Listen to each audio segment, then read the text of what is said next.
Selamat datang di daerah operasi penambangan PT Freeport Indonesia di Irian Jaya. Saya Titus Pulunggono sebagai Mine Manager di PT Freeport Indonesia.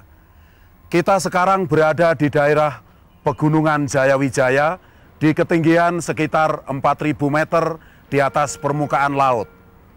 Disinilah proses penambangan salah satu kandungan biji terbesar di dunia dimulai. Tur daerah penambangan ini akan membawa kita ke tambang bawah tanah dan tambang terbuka. Kita juga akan mengunjungi pabrik pengolah di mana biji ini diolah dan diuji kadarnya.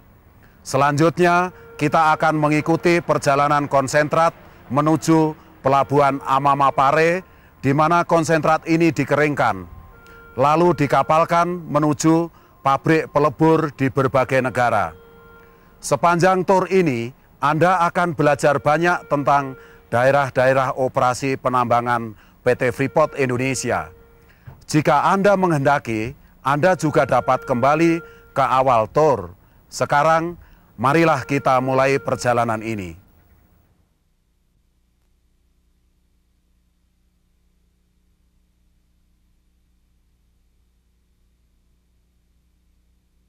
Dalam suatu ekspedisi mendaki pegunungan tengah Irian Jaya yang ditutup oleh gletser, ahli geologi minyak bumi dari Belanda Sean Jack Dowsey menemukan apa yang kelak dikenal sebagai endapan tembaga terbesar di dunia yang berada di atas permukaan tanah.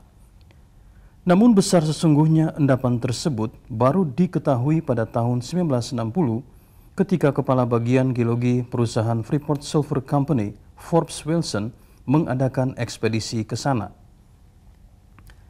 Endapan tembaga Erzberg yang terletak di sekitar 12.000 kaki di atas permukaan laut mengandung lebih dari 30 juta ton tembaga kadar tinggi. Lalu, tantangan maha besar yang dihadapi pasukan pekerja perusahaan ialah membangun prasarana yang diperlukan untuk menggarap endapan nun jauh di sana. Maka mulailah sebuah tim terdiri atas pereka teknik, pekerja konstruksi, dan karyawan pembantu lainnya mengarungi kawasan yang pantang tembus berupa rawa-rawa hutan bakau dan rimba tropis dataran rendah menuju daerah pegunungan tengah di mana tembok batu menjulang tegak lurus dan ditandai suhu dingin serta diselimuti awan.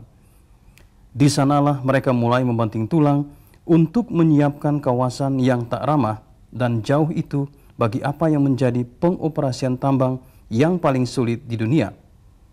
Mulai dari konstruksi fasilitas pelabuhan dekat Laut Arafura hingga ke tambang dan pabrik pengolahan di Pegunungan Jayawijaya, segala barang kebutuhan harus didatangkan dari luar dan sebuah jalan perlu dibangun di dataran rendah menuju kawasan tambang untuk mengangkut karyawan dan ribuan ton peralatan yang diperlukan untuk operasi tersebut.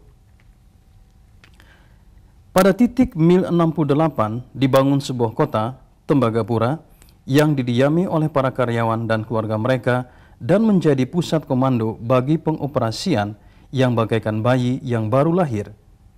Pada tahun 1972, rampunglah semua pekerjaan pembangunan pabrik dan fasilitas lainnya untuk memulai penambangan.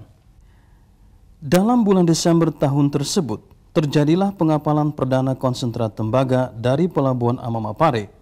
Dan ketika Presiden Soeharto pada tahun 1973 mengadakan kunjungan ke daerah tersebut guna meresmikan pengoperasian Erzberg, ia memproklamasikannya sebagai perintis penanaman modal asing di Indonesia.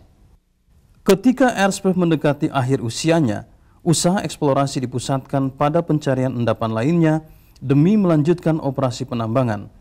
Dan pada tahun 1988 ditemukan apa yang disebut lapisan induk. Dengan ditemukannya Grasberg serta endapan-endapan bawah tanah lainnya, Freeport meningkatkan kegiatan operasinya yang mencakup suatu pusat penduduk dan perniagaan baru di dataran rendah. Kuala Kencana diresmikan oleh Presiden Soeharto pada tanggal 5 Desember 1995. Menurut rencana, induk kota tersebut yang dibangun di daerah seluas 17.000 hektar menjadi pusat administrasi dan tempat kediaman PT Freeport Indonesia di dataran rendah. Kuala Kencana mencakup kawasan industri ringan, rumah kediaman, pusat perbelanjaan, fasilitas ibadah dan kesehatan, aneka ragam fasilitas rekreasi, termasuk padang golf 18 hole yang bertaraf internasional dan direncanakan akan menjadi katalisator pembangunan ekonomi di Provinsi Irian Jaya.